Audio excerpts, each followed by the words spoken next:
हरशंकर जी, एक बड़ी दिलचस्प बात यह है कि जो हमारे पास जो वोटों का प्रतिशत है, मतदान का प्रतिशत, शामली, मुजफ्फरनगर, मेरठ और बागपत, यहां 60% से ज्यादा वोट पड़ा है। शामली में सबसे ज्यादा 69%, मुजफ्फरनगर में 65 और बागपत में 61% वोट पड़ा है।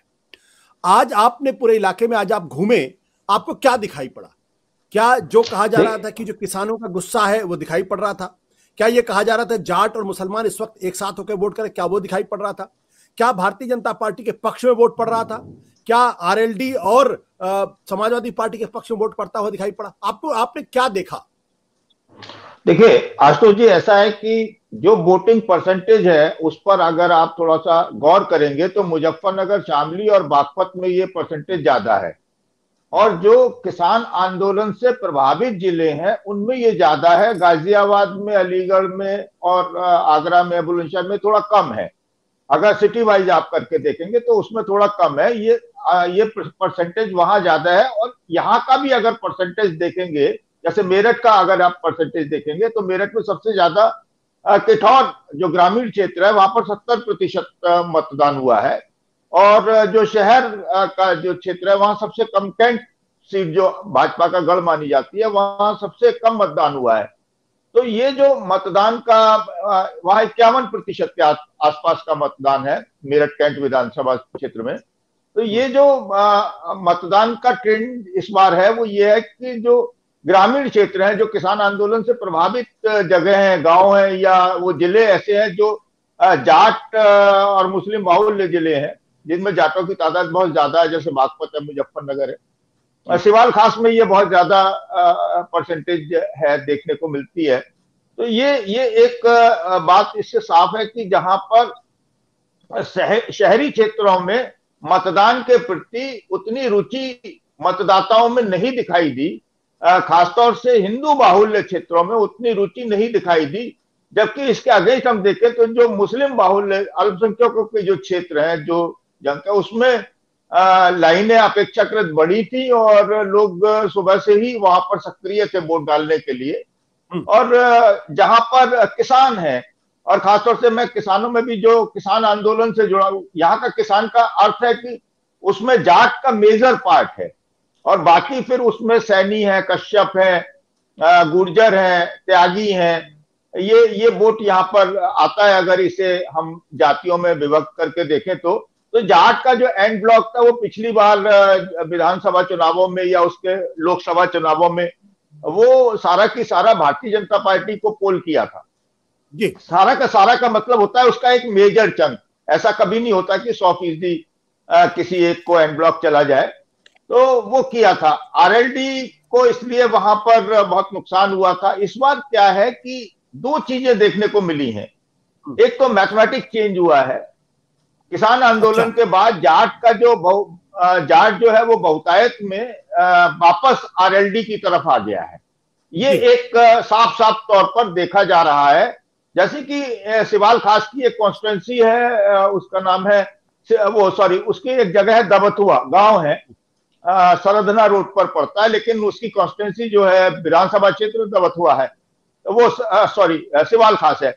तो दबथुआ में जब सिवाल खास में जब गुलाम मोहम्मद को टिकट दिया गया और वो आरएलडी के सिंबल पर दिया गया, गुलाम मोहम्मद सपा के से वहां पर विधायक रह चुके हैं और सपा के ही व्यक्ति हैं, लेकिन सिंबल उन्हें आरएलडी का दिया गया। तो वहां पर बहुत विरोध था इस बात को लेकर और हम लोग कहते थे कि ये सेल्फ गोल किया है। लेकिन दबथुआ में गया था तो वहां पर मुझे वो लोग वहां के जानते हैं तो वो कह रहे थे कि नहीं, हम नहीं देंगे। तो लेकिन आज दबथुआ में बिल्कुल अलग स्थिति थी।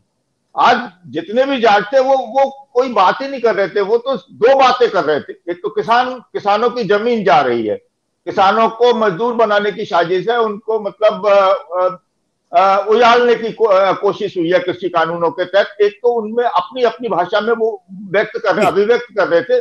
और दूसरा जो मुद्दा था वो बेरोजगारी सबसे बड़ा मुद्दा था जो उन्होंने अपना व्यक्त किया।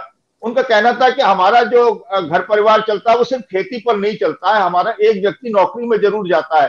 ज्यादातर लोग हमारे फौज में जाते हैं, सिपाही बनते हैं, दरोगा बनते हैं, पुलिस में जाते हैं, इसके अलावा तो और दूसरी नौकरियों में भी जाते हैं। और वहां के युवा भी इस बात से खासे आक्रोशित दिखाई दिए कि जी नौकरियां पिछले सालों में ये नहीं मिल पाई हैं। सरकारी नौकरियां जितनी निकली भी उसमें उनका पैसा ही जाया गया है, फॉर्म भरने के और दूसरे जी जी खर्चे उनको करने पड़े हैं, और वो एग्जाम कंडक्ट नहीं हो पाए या पेपर लीक हो गए या भर्तियां निकली ही नहीं। ये बेरोजगारी एक बड़ा मुद्दा है। इसके अलावा हम अल्पसंख्यक वाले उसमें चलते हैं तो वहां पर पूरा एक ट्रेंड दिखाई दिया कि वहां से बीएसपी साफ हो गई। बीएसपी पिछले विधानसभा चुनावों में साफ नहीं थी, लेकिन इस बार बीएसपी वहां पर मतलब बहुत ना के बराबर चलती हुई दिखाई दी है, बल्कि नहीं दी है। यहां तक कि वहां पर जो दूसरे माउंटेन कैंडिडेट भी थे, मुस्लिम जैसे दक्षिण की सीट है वहां पर 3 या 4 थे, उसमें सिर्फ साइकिल पर एकजुट हुए हैं वो। और बाकी जगह भी कैंट क्षेत्र है, जैसे कैंट क्षेत्र में एक और है। अच्छा, एक चीज महत्वपूर्ण है यहाँ पर, आप कहें तो मुझे थोड़ा सा समय दें, ये गणित तो काम कर ही रहा है, ये केमिस्ट्री भी बहुत जबरदस्त काम कर रही है। केमिस्ट्री ये है कि इस बार जो गठबंधन धर्म है वो दोनों समुदायों ने निभाया है। जहां पर साइकिल है वहां पर जाट ने साइकिल को पूरी तरह शिफ्ट किया है, और जहां पर नल है वहां पर मुस्लिम मतदाता जो है बड़े जोश के साथ में, मुस्लिम महिलाएं कहती हुई दिखाई दी हैं कि भैया नलके को देना है यहाँ पर वोट, यहाँ साइकिल नहीं है हमारी। तो ये जो एक ट्रेंड देखने को मिला, ये मुझे पहली बार देखने को मिला है। जी ठीक है। हरदीप जी ने बड़ी दिलचस्प बात की, लेकिन अपने बातचीत को आगे बढ़ाने के पहले, नरेश सुरुई जी के पास जाने के पहले मैं 2-3 छोटी छोटी जानकारी अपने दर्शकों को दे दूं। पहली बात यह है कि जाटों ने इतना ज्यादा फोकस क्यों है, क्योंकि जाटों ने 2012 में भारतीय जनता पार्टी को सिर्फ 7% वोट दिया था, और 2012 में भारतीय जनता पार्टी की स्थिति सबको मालूम, सिर्फ 15% वोट पूरे उत्तर प्रदेश में मिले। 2014 में 71% वोट जाटों ने, 77% वोट जाटों ने दिया, और भारतीय जनता पार्टी को उत्तर प्रदेश में 73 सीटें मिली थी। 2019 में 91% जाटों ने भारतीय जनता पार्टी को वोट दिया था, और उनको 62% वोट मिला था। यानी जब जब जाटों ने खुलेआम खुलकर वोट दिया, दिल खोलकर वोट दिया है, तब तक उत्तर प्रदेश के अंदर भारतीय जनता पार्टी की किस्मत बदली है। अब दूसरी बात जो आपने कही कि इस इलाके में बीएसपी के प्रति एक लोगों के मन में उत्साह नहीं दिखाई पड़ा, तो दर्शकों को बता दूं कि 2012 में इन 58 सीटों पर बीएसपी दूसरे नंबर पर थी। माफ करिए, 2012 में 29% वोट मिला था और पहले नंबर पर थी।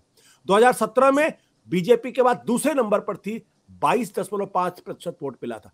अगर आज बीएसपी की स्थिति कमजोर दिखाई पड़ रही है, तो ये अपने आप में एक बहुत बड़े बदलाव का संकेत है। सत्य हिंदी का ऐप डाउनलोड करें गूगल प्ले स्टोर पर।